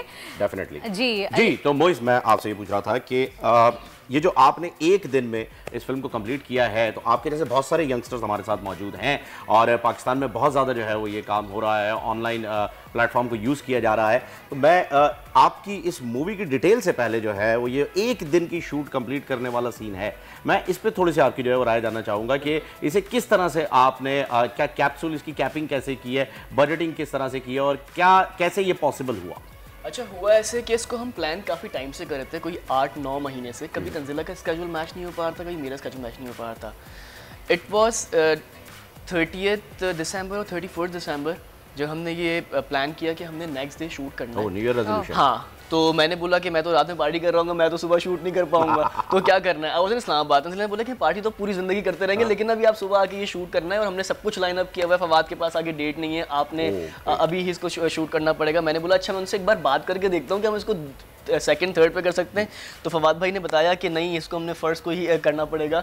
तो हमने बोला कि अच्छा ओके। मैं इस्लामाबाद में था, I was shooting a movie, film, feature film there, जो कि अभी आनी है इंशाल्लाह। तो उसके बाद मैंने रात में ही ट्रैवल किया, मैं रात में पहुंचा वहाँ पे। हमने रात में जो दूसरी कास्ट थे उसके ऑडिशन किए, हमने लोगों से कांटेक्ट किया हुआ था कि हमने करना है। सुबह में हमने लोकेशन जो है वो स्कॉट की कि ये लोकेशंस है, और हमने उसको जो है वो शूट कर लिया। इस तरह से हुआ, हैट्रिक था। मैं इसको 2 दिन में करना चाहता था बिकॉज हमारे पास बजट जो है वो बहुत लिमिटेड था, हम खुद ही इसको प्रोड्यूस कर रहे थे, तो हमने वो भी जो है ज़रा मैनेज करके चलना था। डिफ़िकल्टीज़ हुई लेकिन बहुत मज़ा आया करने में। ब्लैक कॉफ़ी ने बजट आउट कर दिया होगा। अच्छा, मेरा एक बहुत इंपॉर्टेंट सवाल है यहाँ पे, आपने इस मूवी का नाम, क्योंकि जैसे एक जिस तरह से हमने देखा है कि ये टॉपिक ज़्यादा डार्क उस पर चूज़ किया जाता है, जब बहुत सैडली उस पर दिखाते हैं, पिटी वे में दिखाते हैं। एक तो आपने इसको कॉमेडी वे में रखा, लेकिन इसका नाम फ्रूट चाट क्यों रखा? अच्छा देखिए, फ्रूट चाट रखने की वजह ये थी कि इसके अंदर जो सारे फ्लेवर्स हैं ना, जो इसके अंदर जिंदगी है, ये उससे निकाल के हमने इसका नाम फ्रूट चाट रखा, ताकि जब लोग ये पढ़ें कि अच्छा ये तो किसी माजूर शख्सियत के ऊपर फिल्म है और फ्रूट चाट नाम है, तो वो जरा यहाँ पे कहीं रुकेगा कि इसमें क्या है। फवाद, आपसे मैं पूछना चाहूंगा कि आपने इस मूवी में सबसे पहले तो मैं ये जानना चाहूंगा कि आपने स्टोरी सुन के हाँ कहा कॉन्सेप्ट की वजह, या आप बस काम करना चाह रहे थे, भैया जो पैसे बनाओ? अच्छा, I am going to be very honest here, मैंने मोइस की वजह से हाँ कहा था, बिकॉज मैंने एक प्रोजेक्ट पहले मोइस के साथ किया था, ये उसमें असिस्टेंट डायरेक्टर था। तो मुझे जब इनिशियली पिच किया गया तो मुझे नहीं समझ में आया और मैंने मना कर दिया, क्योंकि मुझे तब तक ये नहीं पता था कि मोइस इज़ डायरेक्टिंग इट। मुझे तंजीला ने और एक और क्या कहते हैं दिस पीआर मैनेजर अनीका, उन्होंने कांटेक्ट किया था। फिर मुझे मोइस की कॉल आई, मैंने कहा अच्छा तू कर क्योंकि जब ये एज एन असिस्टेंट आया था तो मैं क्या कहते हैं एक प्रोजेक्ट पूरा इसके साथ 1.5 साल गुजारा। उससे पहले इसके मामू हैं डायरेक्टर सैयद रामेश रिजवी, उनके साथ एक मैंने सीरियल किया हुआ था। मैंने कहा चल यार अब इट्स यू तो अब तो करना माशाल्लाह, ये बहुत सारे एक्टर भी हैं, प्रोड्यूसर भी हैं। अच्छा, ये बहुत एंड तक ना कन्विंस नहीं थे कि इनको करने दो यार। मोइस देखो मैंने ना अभी एक वो किया है, उसका देखो ये इस तरह से आया है, तो मुझे ना मैंने बोला कि देखिए फवाद भाई आप इसको करें, इसके अंदर कुछ है। एक्टर्स अमूमन जो है वो शॉर्ट फिल्म्स करना अवॉइड करते हैं, ज्यादा ड्रामा सीरियल की तरफ, फीचर फिल्म्स की तरफ जाते हैं, तो ये शॉर्ट फिल्म करना अवॉइड करते हो। क्या आपका भी एक वजह थी या फिर मोइस की वजह से चलो यार? देखिए मैं आपको एक बात बताऊं, होली एंड सोली वजह सिर्फ ये थी कि मोइस डायरेक्ट कर रहे हैं, तो क्या कहते हैं that's why I did it. और दूसरा अच्छा मैं आपको बताता हूँ सीन क्या होता है। सीन ये होता है कि हमारे यहाँ इस वक्त एट द मोमेंट ना OTT प्लेटफॉर्म्स ना ही सिनेमा इतना बड़ा मीडियम है जितना बड़ा कि हमारा टेलीविज़न है। Television is the biggest medium, television के stars are the biggest stars in our country at the moment. Short films का ये होता है कि शॉर्ट फिल्म्स आप कई दफ़ा इसलिए भी करते हैं कि अगर वो क्लिक हो तो वो बहुत मैसिव लेवल पे क्लिक होती है, अगर क्लिक ना हो तो फिर देखी भी नहीं जाती, पता भी नहीं चलता कि कोई शॉर्ट फिल्म आई थी। उसमें कोई बीच में कोई वो क्या कहते हैं आप कह लें कि बीच की कोई चीज़ नहीं है कि जी अच्छा लोगों ने देखी भी है, लोगों को पता भी इसके बारे में इतनी बड़ी हिट, या तो बहुत हिट होनी है या फिर नहीं होनी है, ऐसा ही है बिल्कुल। तो वो एक्सेस जो है वो आपके पास बड़ा लिमिटेड टाइम का होता है ना, अपने फोन के ऊपर इजीली जो है वो कहीं बैठे हुए भी, आप किसी वेटिंग एरिया में भी हैं तो आप अपने फोन के ऊपर इजीली एक्सेस कर सकते हैं, आपको एक बड़ी स्क्रीन की जरूरत नहीं होती है, तो लोग इसे देख सकते हैं। शॉर्ट फिल्म के लिए ये एक एडवांटेज रहता है। लेकिन फवाद, अगेन मैं आपसे यही पूछना चाहूँगा एक बार फिर कि देखिए यहाँ जहाँ हम जिस माशरे में रह रहे हैं, स्टारडम जो है वो एक बहुत बड़ी चीज़ है जी। शॉर्ट फिल्म 11 मिनट की है जी, मैक्सिमम आपके सीन्स जो हैं वो भी लिमिटेड ही रहे होंगे। 11 मिनट में कितने सीन्स करते होंगे? एक सीक्वेंस था मेरा उसमें। हाँ, ऐसा ही जो है वो रहा होगा। हाँ जी। इतने मिनिमम लेवल के ऊपर आपने तो बता दिया कि मोइस के लिए आप इससे एग्री कर रहे हैं, लेकिन इसकी सक्सेस रेशियो के बाद हमें पता चला है कि मोइस ने अभी हमें कैमरा के ऑन एयर आने से पहले बताया कि वो इसका सीक्वल भी लेकर आ रहे हैं। बिल्कुल। तो क्या आप अब जो एग्री करेंगे सीक्वल के लिए, अगर आपको अप्रोच किया जाए, उसका रीजन मोइस है या फ्रूट चाट की सक्सेस? जेन्युइनली आपने ये बताया। अब आई थिंक दोनों चीजें, अब तो आई थिंक इट्स दोनों चीज़ें। और दूसरा ये है कि एक चीज़ उसने आपको सीक्वल के बारे में नहीं बताई, वो ये है कि it's not going to be short film, it's going to be season. Great. Yes. For how many episodes? हम 8 एपिसोड प्लान कर रहे हैं इसके। जबरदस्त। बिल्कुल, और इसके ऊपर हम काम कर रहे हैं। हमारा जो है वो प्री वर्क स्क्रिप्ट के ऊपर कंप्लीट हो गया है, कुछ ड्राफ्ट बेहतर होना है, वो करने के बाद हम इसकी प्रोडक्शन जो है वो लाइन अप कर रहे हैं अगले कोई इंशाल्लाह 8 महीने में। अच्छा मोइज़, मैं ये पूछना चाहूँगी कि 190 ममालिक में ये आपकी मूवी डिफरेंट प्लेटफॉर्म्स पे दिखाई गई है, लेकिन पाकिस्तान में अगर कोई देखना चाहे तो कैसे देख सकता है, क्योंकि यहाँ पे किस मीडियम पे ये अवेलेबल है? अच्छा, आप इसको YouTube पे सबसे आसानी से देख सकते हैं। फ्रूट चाट शॉर्ट फिल्म लिखेंगे सबसे आसानी से आ जाएगा। Z5 से अवार्ड मिला हुआ है, Z5 पे ये फीचर भी हो रही है, उनकी स्पेशल कैटेगरी में जो है इसको रखा गया है। लेकिन Z5 क्योंकि बैन है तो वो थोड़ा मुश्किल होगा वहाँ तक सिंपल YouTube से आप देख सकते हैं। हमारा तो YouTube की भरमार, आप इजीली YouTube पे देख सकते हैं। मैं चाहूँगा कि आप मुझे ये भी बताएं कि कौन से चैनल के ऊपर जो है वो हम YouTube पे देख सकते हैं? आपके चैनल पे? हाँ, आई विश तंजीला का चैनल है। ठीक है, तंजीला के चैनल पे हम देख सकते हैं। तंजीला ने हमें ज्वाइन करना था, आई गेस ज्वाइन कर लेंगी वो, तो उनसे भी जो है वो बात करते हैं। मुझे ये बताइएगा कि इस सीक्वल को जो कि अब आप सीजन में लेकर आ रहे हैं, आप इस शॉर्ट फिल्म को एक्सपेंड करने जा रहे हैं या इसे नेक्स्ट फेज में ले जा रहे हैं? अच्छा, स्टोरी की कनेक्टिविटी हम ये रख रहे हैं कि फवाद भाई ऑफ कोर्स क्योंकि उधर से एक लव कनेक्शन बिल्ड हुआ है हमारे हीरोइन का, शबाना का और हीरो का, वहाँ पे इनका एलिमेंट आके चलता रहेगा। और शबाना की लाइफ जिस तरह से आगे है वो हम आगे इसको बढ़ा रहे हैं कि किसी भी एक इस तरह के शख्स के साथ कि क्या हो सकता है, उसकी लाइफ में क्या पॉजिटिविटी हो सकती है, क्या नेगेटिविटी हो सकती है, जो कि व्हील चेयर पर है। हमारे मुल्क में बहुत सारे चीज़ें ऐसे हैं कि आप बैंक जाएं तो आप व्हील चेयर लेके ऊपर नहीं जा पाते। बिल्कुल ऐसा ही है। तो इस तरह के हमने बहुत सारे मसाइल को हाईलाइट किया हुआ है, लेकिन वो बहुत कॉमिक वे में, बहुत इस तरह से कि सब लोग उससे रिलेट कर सकते। अच्छा, बिल्कुल सही बात है। एक चीज़ मैं ऐड करता चलूँ कि उसमें जहाँ ये शॉर्ट फिल्म एंड होती है उसमें बेसिकली दिखाया हुआ है कि ये लड़के को जाते हुए वो अपनी वालदा का जिक्र करता है कॉन्वर्सेशन के अंदर, मैं ज़्यादा रिवील नहीं करूँगा, लेकिन जाते हुए वो एक चीज़ उसको कहती है कि अपनी अम्मी से कहना कि मैं खाना भी बहुत अच्छा बना लेती हूँ। सो उसमें जो नेक्स्ट जो सीक्वल होगा उसमें इंशाल्लाह ये भी दिखाया जाएगा कि एक अगर इफ कोई आपको किसी भी किस्म की आप फिजिकली चैलेंज्ड हैं तो आप उसके बावजूद एक जिंदगी, नॉर्मल जिंदगी गुजार भी सकते हैं और नॉर्मल जिंदगी गुजारना डिजर्व भी करते हैं। हम उन्हें नॉर्मल रहने नहीं देते, हमारा माशरा उन्हें नॉर्मल रहने देता है। हमारा माशरा जो है वो देखते आए हाय देखो यार बेचारी, ये क्या करेगी? बेचारी is a by default, hashtag बेचारी and physically challenged people who are otherwise normal, जो अपनी जिंदगी एक नॉर्मल तरीके से गुजार रहे हैं इन अ डिफरेंट वे, वो भी they also deserve to have love and to have companionship in their lives. Definitely. And I must appreciate this topic कि जिस तरह से खूबसूरती से आपने इसको, एक ही मोटिवेशन भी है ऐसे लोगों के लिए कि जी जिंदगी यहाँ पे ख़त्म नहीं हो जाती है, किसी और का सोचने के बारे में आप सिर्फ घर में बैठ नहीं सकते, राइट? मोइज़, मैं आपसे सवाल करना चाहूँगी कि जब ये कहानी आप तंजीला ने आपको स्टोरी सुनाई तो आपको लगा कि फ़ौरन सुनते ही कि आपका बैकग्राउंड ही माशाल्लाह से बहुत ज़्यादा कितना स्ट्रॉन्ग है, डायरेक्टर्स की फैमिली से है, तो आपको लगा कि ये फ़ौरन क्लिक कर जाएगी या कुछ आपने कहा कि नहीं देखते हैं, सोचते हैं? मुझे ये करनी थी, ये मुझे पता था, बिकॉज मैं इस कॉज के लिए काम करना चाहता था। मुझे लगता है कि फिल्म मेकिंग, मैं जो अभी काम कर रहा हूँ अपनी ज़िंदगी में पैसा कमाने के लिए कर रहा हूँ, लेकिन एक दूसरी साइड वो है जिसमें मैं दुनिया को, पाकिस्तान को कुछ देना चाहता हूँ, मैं सोसाइटी को कुछ देना चाहता हूँ। ओके ग्रेट, तंजीला ने जो है वो हमें ज्वाइन कर लिया है और तंजीला जो है वो हम ज्वाइन करती है। अस्सलाम वालेकुम तंजीला, आपको आवाज़ आ रही है हमारी? जी अस्सलाम वालेकुम, मुझे आ रही है आवाज़। सबसे पहले तो आपको बहुत मुबारक हो आपकी इस कॉन्सेप्ट का जो कि आपने खुद लिखा, और इस सक्सेस के लिए आपको हमारी तरफ से, पूरी बोल्ड टीम की तरफ से, दुनिया बोल है की टीम की तरफ से बहुत बहुत मुबारक हो। और मैं आपको यहाँ पे अप्रिशिएट करना चाहूँगी तंजीला कि आपकी अपनी स्टोरी है और इतनी खूबसूरती से आपने इसको हाईलाइट किया है, एक इस तरह के वे में कि यहाँ पे हमें बेचारी लफ्ज़ नहीं नज़र आता कहीं भी। तो इस पे मैं पूरी टीम की तरफ से आपको अप्रिशिएट करना चाहूँगी तंजीला, एंड थैंक्स भी कहना चाहूँगी कि आपने इतना इम्पॉर्टेंट पॉइंट हाईलाइट किया। Thank you so much, and I think मैं ये थैंक्स आगे अपनी टीम को पास करना चाहूँगी जिन्होंने कोई डिसेबिलिटी ना होने के बावजूद इसको इतनी अच्छी तरह से एग्जीक्यूट किया। फवाद हमारे साथ हैं, he played a very essential role.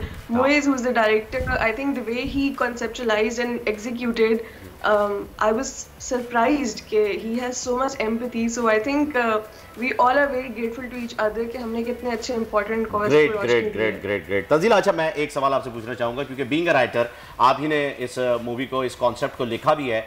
मैं जानना चाहूँगा कि ये कॉन्सेप्ट आपने इस कॉमिक वे में क्यों लिखा? क्या आपके साथ कोई ऐसा इंसिडेंट हुआ था जिसे चैलेंज करके जो है वो आप इस फेज से बाहर निकली हैं, या आपने ये सोचा कि अगर आपके साथ ये सब हो रहा है तो और लोग इस चीज़ को फील ना करें? कैसे ये कॉन्सेप्ट आपके जहन में कैसे आया था कि इसे कॉमिक वे में आपने एक्सप्लेन करना है? आई थिंक मेरे वालिद हमेशा एक बात कहते हैं कि हमेशा किसी भी ट्रेजेडी में ना कॉमेडी ढूंढनी चाहिए। ग्रेट। और ये जिंदगी का बहुत लाजवाब लेसन रहा है, बिकॉज ट्रेजेडीज की तो भरमार है हमारी दुनिया में, हमारी जिंदगी में कोई भी ट्रेजेडी हो सकती है, लेकिन जो इंसान एक ट्रेजेडी में कॉमेडी ढूंढ लेना, आई थिंक वो जिंदगी जीने का बेहतरीन फॉर्मूला है। एंड मेरी अपनी नेचर कुछ ऐसी है कि I like to have fun, I like to enjoy. तो आई थिंक मैं अपनी जिंदगी में अपनी प्रॉब्लम्स को कोई इतना ज्यादा सर पे नहीं चढ़ाती, I like to just move on. तो इस फिल्म को भी हमने ऐसे ही दिखाया कि जिंदगी को इतना अपने सीरियसली नहीं लेना, एंजॉय करना है, सिचुएशन में लाइट रहना है। सही। तंजीला, तो किसी प्रोडक्शन हाउस ने आपसे कांटेक्ट किया, कॉल की, आपने इतने अवार्ड जीती है, मूवी इतनी आपकी एक शॉर्ट फिल्म जिसे मैं कहूँगी कि सक्सेसफुल हुई, तो किसी प्रोडक्शन ने पाकिस्तान से आपको किसी ने कॉल वॉल की? गई भाई आपकी राइटर। वेल हमने काफ़ी स्ट्रगल किया है, बहुत सारे टैलेंटेड लोग इस मुल्क में स्ट्रगल करते हैं और मुझे किस्म की खुशी भी है कि हम उनमें से एक हैं, क्योंकि हमें अपना फ़न मनवाना है और हमें कुछ भी प्लेट पे रख के नहीं मिला, which is great because this is the way how we prove it to everyone कि it's not easy to be successful in life. ज़रूरी नहीं है कि अगर हम लोग established background से हैं, I come from a good established background, लेकिन ऐसा नहीं है कि things are available to me. I still have to struggle. तो आपका जो सवाल है उसका जवाब है नहीं, ऐसा नहीं है. In fact, I think we were never really given any support by any production house in Pakistan as such, क्योंकि उसकी वजह भी मैं आपको बता दूं, क्योंकि उनको शबाना का कॉन्सेप्ट समझ नहीं आया। उन्होंने कहा कि एक लड़की व्हीलचेयर पे इतनी खुश कैसे है, this is the feedback I got, वो रो क्यों नहीं रही, अगर उसको मैं बीच सड़क पिटवा दूं तो फिर आंसू तो बिकते हैं हमारे टेलीविजन स्क्रीन पे, आंसू बिकते हैं। हम जब तक रोएंगे नहीं तब तक हमारे पास टीआरपी नहीं आएगी लाइव शोज में, मॉर्निंग शोज में। जब तक हम कोई दुखड़ा नहीं सुनाएंगे, कोई अफसोस, कोई ऐसी सैडिज्म नहीं फैलाएंगे, तब तक हमें टीआरपी नहीं मिलेगी। इस बेसिक कॉन्सेप्ट के साथ जो है वो लोगों ने जो है आपको अप्रोच किया होगा कि नहीं भाई आप व्हील चेयर पे हैं तो रोएं। हाँ, मतलब आप फन कैसे कर सकते हैं? I also want to clarify कि ऐसा नहीं है कि मैं कभी जिंदगी में रोई नहीं हूँ। I have problems, I have cried, but I think वो जो कॉन्सेप्ट है वो काफी बैकग्राउंड में है, उसको इतना हाईलाइट करने की जरूरत नहीं है। जिंदगी में अच्छे लम्हे बहुत ज्यादा हैं, तो उनको हाईलाइट करने की जरूरत है, वो रियलिटी है। तो आई थिंक टीआरपीज के लिए जो आंसू बिकते हैं, it's a very false narrative और ये बहुत बड़ा धोखा है। ग्लिसरीन वाले आंसू होते हैं इसलिए। Very well said. मैं तो ये कहूंगा कि जी बर्बादियों का सोग मनाना फजूल था, बर्बादियों का जश्न मनाता चला गया। और इसी कॉन्सेप्ट के साथ आप मूवी को लिखा भी और आगे भी जो है वो आप लिख रही हैं। Thank you so much Tanzila. यहाँ मैं आपका शुक्रिया अदा इसलिए नहीं करना चाहूँगा कि आपने हमें ज्वाइन किया, बल्कि इसलिए शुक्रिया अदा करना चाहूँगा कि इतनी ज़बरदस्त स्टोरी जो है वो आपके जरिए हम तक पहुँची है। So thank you so much for this treat, fruit chaat. Thank you so much both of you. और इतनी अच्छी मूवी बनाने सीजन 2 पे जो है वो हम यहाँ पर मिलेंगे और आई होप के तंजीला भी जो है वो हमें स्टूडियो में ज्वाइन करेंगे इंशाल्लाह। So best of luck for season 2 और आगे आई थिंक हमारा इंतजार हो रहा है। तलहा की जाने बढ़ते हैं और देखते हैं तलहा क्या कह रहे हैं। Over to you TJ. बहुत बहुत शुक्रिया फ़हीम एंड वर्दा। मेरी भी बड़ी नेक तमन्नाएं दुआएं हैं कि मूवी कामयाब हो, लेकिन फ्रूट चाट के जो इस वक्त प्रोड्यूसर डायरेक्टर के साथ बैठे हुए थे मुइज़, उन्होंने एतराफ़ कर लिया और रात को बड़ी पार्टी करते हैं, लेकिन उनकी सेहत बड़ी कमज़ोर है, इसलिए मेरा उनको मशवरा होगा कि पार्टी थोड़ी सी कम करें। आगे बढ़ते हैं, शामिल करेंगे बिजनेस सेगमेंट। बिजनेस में बात करेंगे इस वक्त गंदम की। मुल्क में आटे का बुरान सर उठा रहा है, कीमतें मुसलसल बढ़ रही हैं, किसान मुश्किलात से दो चार हैं। हर रोज एक नया रेट मुतारिफ कराया जाता है, हर रोज 10, 20, 25, 50 रुपए बढ़ा दिए जाते हैं। कोई प्राइस कंट्रोल मैकेनिज्म नहीं है, हुकूमत ना होने के बराबर है। लेकिन आपको बताएं कि मुल्क में जारी आटे के बुरान की वजह से लोग शदीद मुश्किलात का शिकार हैं। टमाटर हो, सब्जियां हो, गोश्त हो, पोल्ट्री आइटम्स हो, हर चीज़ की कीमत बढ़ रही है। लोग ब्लेम करते हैं पेट्रोल को कि पेट्रोल ना हो, पेट्रोल की कीमतें बढ़ने की वजह से चीज़ें बढ़ रही हैं। यकीनन इंतहाई संगीन सूरत हाल है और हुकूमत अपने फ़राइज़ अंजाम देने में नाकाम नजर आ रही है। सुधीर हमारे नुमाइंदे हमारे साथ मौजूद हैं। सुधीर हमें बताएगा जो प्राइसिंग की क्या सूरत हाल है, किस तरह रेट बढ़ाया जा रहा है, कितना रेट बढ़ाया जा रहा है? जी बिल्कुल, इस वक्त प्राइसिंग की सूरत हाल बिल्कुल ख़राब है पंजाब में आटे की बहरान जो है वो सर उठा रहा है और इस वक्त आटे का थैला जो 20 किलो का है वो 1310 रुपये की बुलंद तरीन सतह पर पहुंच चुका है। हुकूमती ज़राए आटे की कीमतों को कंट्रोल करने में नाकाम हो चुके हैं। चीनी भी इस वक्त मार्केट में 90 रुपये किलो मिल रही है। दाल चना 180 रुपये पर पहुँच चुकी है। दाल माश 300 रुपये किलो तक पहुँच चुकी है। और आपको बताऊँ, ईद के दिनों में यूँ लगता था जैसे गवर्नमेंट नहीं है। मुर्गी 500 रुपये किलो तक मिलती रही है। छोटा गोश्त 1800 रुपये किलो तक बिकता रहा है और बड़ा गोश्त 850 रुपये किलो की बुलंद तरीन सतह पर रहा है। ऐसा लगता है प्राइस कंट्रोल मजिस्ट्रेट जो है वो ताज़ा चाय पीकर सो रहे थे और अवाम ताजरों के हाथों लुट रही थी। नहीं सुधीर, ताज़ा चाय नहीं थी, बासी चाय थी। पेट में दर्द हो गया है, ऐसी नींद सोए हैं कि अब शायद वो उठेंगे नहीं। बहुत बहुत शुक्रिया आपका सुधीर। मेरे साथ इस वक्त राव तारिक अशफाक साहब, आप चेयरमैन है किसान इत्तेहाद के।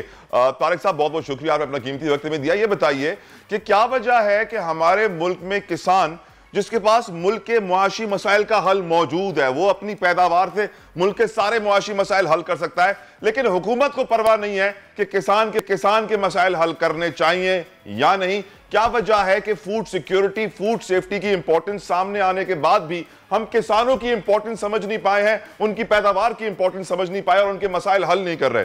राव साहब जी, अस्सलाम वालेकुम, शुक्रिया। बेसिकली हम तो बहुत अरसे से शोर मचा रहे हैं कि हुकूमत, जो भी हुकूमत आए, उसकी प्रायोरिटी जो है वो हम किसान या ये फूड सिक्योरिटी मेरा ख्याल है नहीं होती। अब आप ये देख लीजिए, गंदम की जिस वक्त काश्त का टाइम था उस वक्त खादों की शॉर्टेज हो गई, खादें ब्लैक में मिलनी शुरू हो गई और DAP जो फॉस्फोरस खाद है वो उस टाइम पर अवेलेबल नहीं थी, और अगर अवेलेबल थी तो बहुत महंगी थी, ब्लैक में थी। किसी ने डाली, किसी ने नहीं डाली।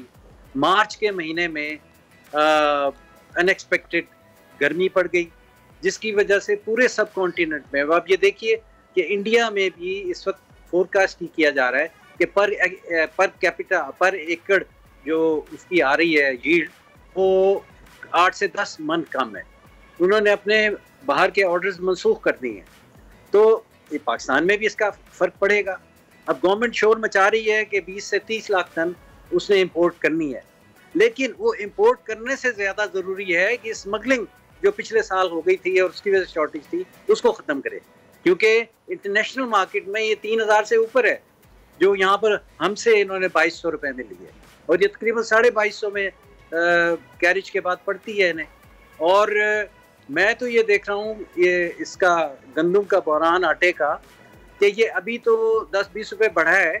जब ये डीजल और पेट्रोल की प्राइसेस बढ़ाएंगे और उसके साथ साथ साइमल्टेनियसली जब ये बढ़ाएंगे बिजली की कीमतें, तो लामाला फ्लोर मिल्स या जो दूसरी चक्कियाँ हैं वो सब बिजली पे चलती हैं, तो उस सूरत में फिर आप देखिएगा ये राव साहब मुसलसल कीमतें बढ़ रही हैं, पेट्रोल की भी बढ़ रही हैं, बिजली की भी बढ़ रही हैं, इनपुट कॉस्ट बढ़ रही है। मुझे हैरत इस बात पे होती है राव साहब कि किसानों को कभी बीज सही नहीं मिलता, कभी खाद अवेलेबल नहीं होती, कभी DAP के पैसे बढ़ जाते हैं, कभी यूरिया शॉर्ट हो जाता है, कभी हर्बिसाइड पेस्टिसाइड जाली आ रहे होते हैं, गलत स्प्रे से फसलें ज़ाया हो रही होती हैं, कभी पानी नहीं मिल रहा होता, पानी की शॉर्टेज हो रही होती है, पानी बिक रहा होता है। हमारे मुल्क में किसान इंसान भी है कि नहीं?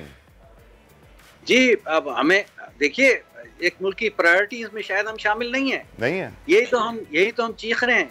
पिछले 10 साल से किसान इत्तेहाद जो सड़कों पर है और हर गवर्नमेंट के आगे जाके शोर मचाता है, अपनी मिन्नतें करता है, लेकिन इनके तो सर सॉरी टू से किसान इत्तेहाद सड़कों पर है, लेकिन आपकी आवाज उठाई नहीं जा रही है। इनफैक्ट हम कराची में बैठे हैं, मैंने अब रिसेंटली सुना है कि सिंध में किसान पानी के लिए निकल रहे हैं, किसान इत्तेहाद आबादगार बोर्ड वाले सामने आ रहे हैं, लेकिन एक्चुअली आपकी खबरें या तो मीडिया चलाता नहीं है या अखबारें छापती नहीं है, जिसकी वजह से आपकी आवाज उठती नहीं है। जी, मैं लकीली आई एम ग्रेटफुल कि बोल ने आज हमें ले लिया है, वरना तो बिल्कुल टोटल डार्क था, ब्लैकआउट था किसानों के इशू पे, ज़राअत के इशू पे। ये बड़ा अफसोसनाक अमर है। ये अगर मीडिया फ्रूट बास्केट का भी ख्याल नहीं करेगा किसानों का, तो आगे तो आम एविडेंट है। अब आप ये देखिए, पानी की शॉर्टेज आ रही है, इस वक्त 50% पानी अवेलेबल है नहरों में, जो इस वक्त डैम्स में है, और उम्मीद की जा सकती है कि 20 से 25% और। राव साहब किसे वोट देते हैं आप? राव साहब किसे वोट देते हैं आप? हम लोग तो उसको वोट देते हैं जो हमारे मामलात और हमारे जो मसाइल को देखता है। आपका मिसाइल तो कोई भी नहीं देख रहा सर। आप यकीन करेंगे कि मेरी इस वक्त 60 साल से ज्यादा उम्र है, मैंने तमाम पार्टीज को टर्न बाय टर्न दिया है वोट, और सब ने ही मुझे मायूस किया है। अल्लाह करे कि इस मुल्क में ऐसी सियासी जमातें आएं जो किसानों का सोचें, हमारी खेती का सोचें, हमारे एग्रीकल्चर का सोचें, क्योंकि इस वक्त हम बहुत खतरनाक सूरत हाल में। राव साहब, thank you so very much for precious time. Please please कहिए, लास्ट चीज कह लीजिए सर। एक चीज और ले लीजिए जी। इस वक्त यूरिया नहीं मिल रही, और यूरिया का रेट इस गवर्नमेंट ने आने के बाद 1768 से बढ़ा दिया है, और अब वो 2000 इन्होंने तकरीबन कर दिया है, लेकिन 2400 में भी नहीं मिल रही। अल्लाह तो आप बताइए किधर जाएं हम। मैं राव साहब की तरफ से हुक्मरानों से अपील करता हूं कि खुदारा यूरिया की अवेलेबिलिटी, पानी की अवेलेबिलिटी को यकीनी बनाइए, क्योंकि अगर हमारे मुल्क में ज़राअत के मसाइल हल नहीं किए तो यकीन रखिए हमारे मईशत के मसाइल कभी हल नहीं होंगे। ये महंगाई कभी खत्म नहीं होगी, ये बेरोजगारी कभी खत्म नहीं होगी जब तक के एग्रीकल्चर के प्रॉब्लम्स हल नहीं किए जाते। तेल के बाद सबसे ज्यादा इंपोर्ट बिल दालों का है, गरीब आदमी की खुराक इंपोर्ट करते हैं आप, और आप बात करते हैं मईशत को बेहतरी बनाने के। राव साहब, आपका बहुत बहुत शुक्रिया। किसान इत्तेहाद के चेयरमैन हमारे साथ मौजूद थे। And it's very obvious, very clear to understand कि जब तक हमारे मुल्क में एग्रीकल्चर को सपोर्ट नहीं किया जाएगा, कि यूरिया, डीएपी, बीज, पानी, खाद, हर्बिसाइड, पेस्टिसाइड, ये तमाम तर जो इनपुट्स होते हैं एग्रीकल्चर के, इनको सही तरीके से सप्लाई नहीं किया जाएगा, सप्लाई चेन स्मूथ नहीं की जाएगी, प्राइस कंट्रोल नहीं की जाएगी, तब तक इस मुल्क की मईशत अपने पैरों पर खड़ी नहीं हो पाएगी। This should be very clear. एक ब्रेक के बाद प्रोग्राम जारी रहेगा। आजकल जिंदगी ही सुबह आउट ऑफ कंट्रोल है, दुनिया बोल है, तेरी दुनिया बोल है।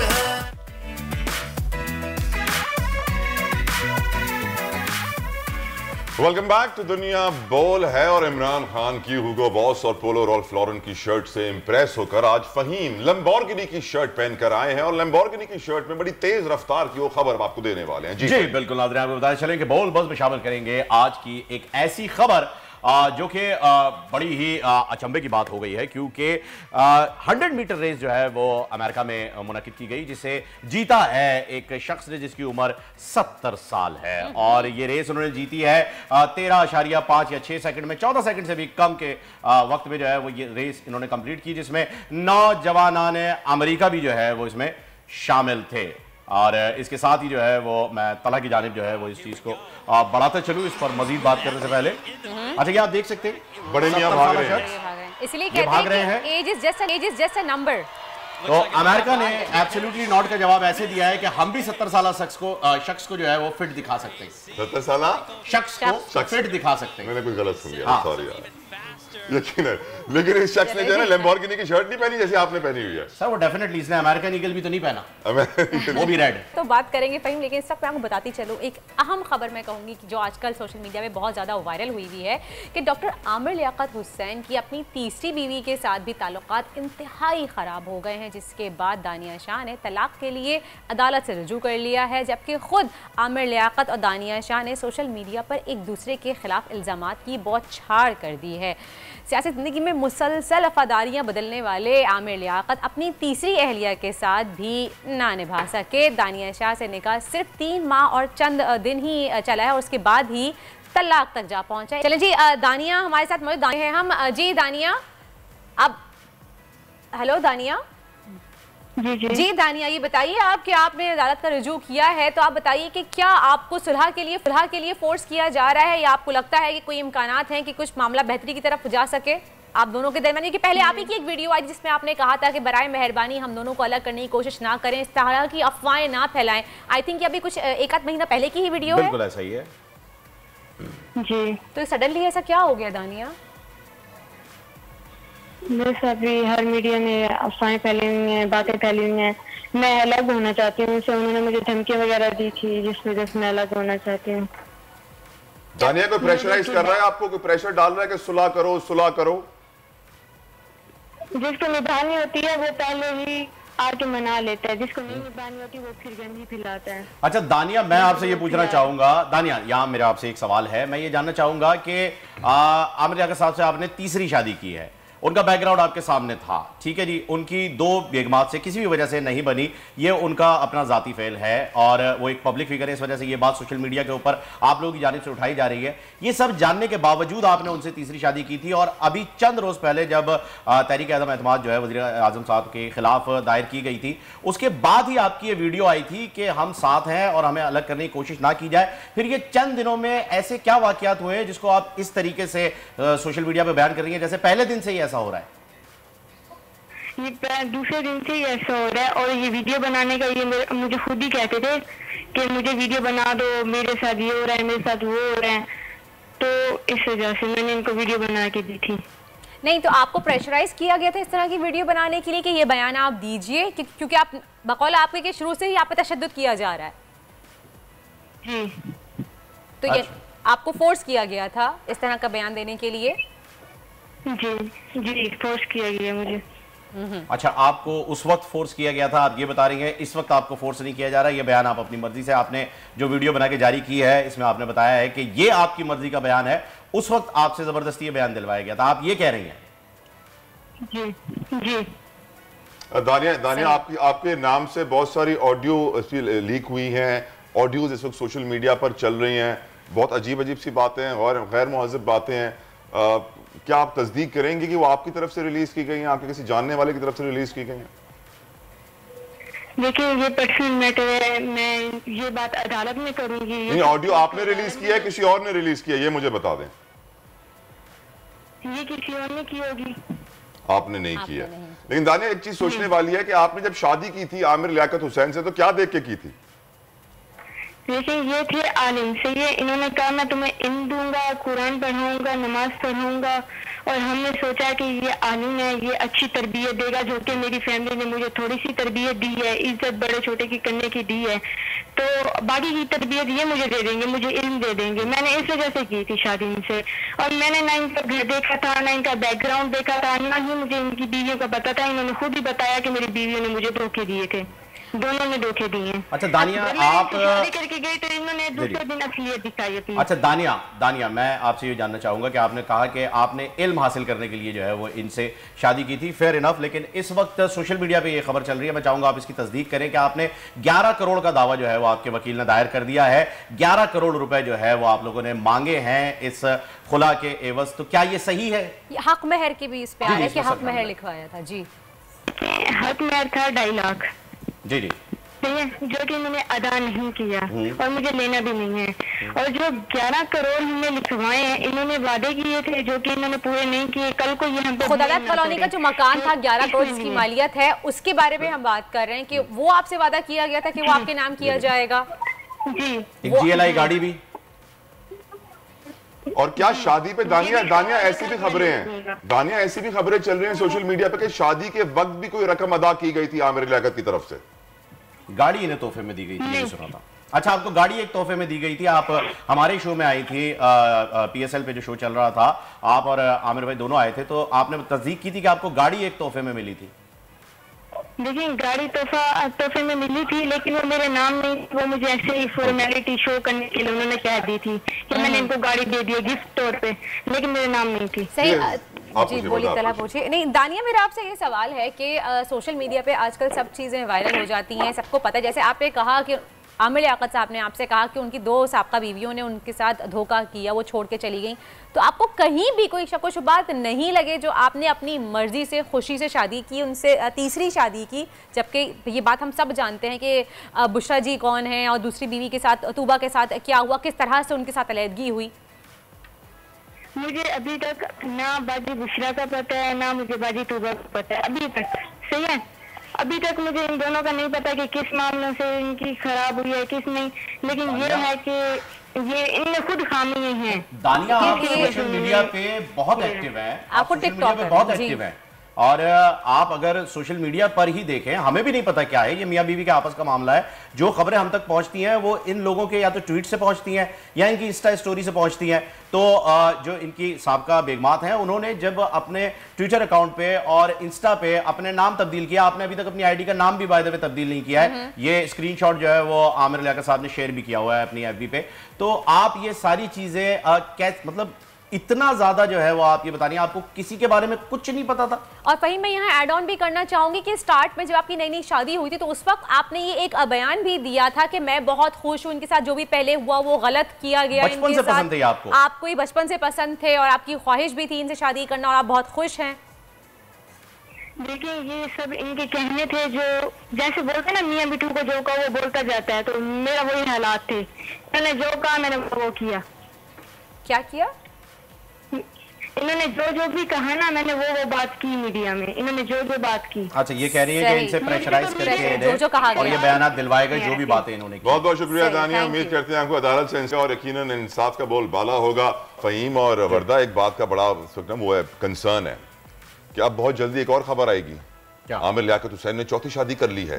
उसके लिए वो शायद लोधरा से थोड़ा सा आगे चले गए 100 किलोमीटर या 200 किलोमीटर। इससे क्या फर्क पड़ेगा? कोई नहीं, उनके खबरों में आ जाएंगे फिर से। मेरे लिए ताज्जुब की बात यहाँ पर यह आती है कि देखें, अगर आप किसी फर्द को इतना ज्यादा ट्रोल करेंगे तो ऐसा ना हो कि किसी और शख्स की तीसरी शादी टूट जाए और आपके पास ये खबर आए, क्योंकि 2 बीवियों को तलाक देना क्राइटेरिया नहीं है। ऐसे बहुत से लोग मौजूद हैं। लगता है ये फेम गेम है? क्या ये फेम गेम है? बहुत सारी लड़कियां मशहूर होने के लिए शादियां करना चाहती, कुछ भी पॉसिबल हो सकता है। अभी तक पता नहीं चल रहा है। अलबत्ता 11 करोड़ रुपए का जो है वो एक केस दायर कर दिया गया है। ये कॉलोनी में हवेली है उसके ऊपर केस दायर किया गया है कि उनके नाम किया जाए। खैर मुझे इनकी कुछ बातें समझ में नहीं आई, डाइजेस्ट नहीं हो रही, लेकिन आज के शो का वक्त खत्म होता है। फिर कल मुलाकात होगी आपसे सुबह 9 बजे। देखना मत भूलिएगा। अब तक हमारा ख्याल रखिएगा, हमें दुआ में याद रखिएगा। अल्लाह हाफ़िज़। दुनिया बोल कल डॉक्टर आमिर लियाकत। आजकल जिंदगी ही सुबह आउट ऑफ कंट्रोल है, दुनिया बोल है, तेरी दुनिया बोल है। सब्सक्राइब करें और बेल दबाएं ताकि कोई खबर रह न जाए।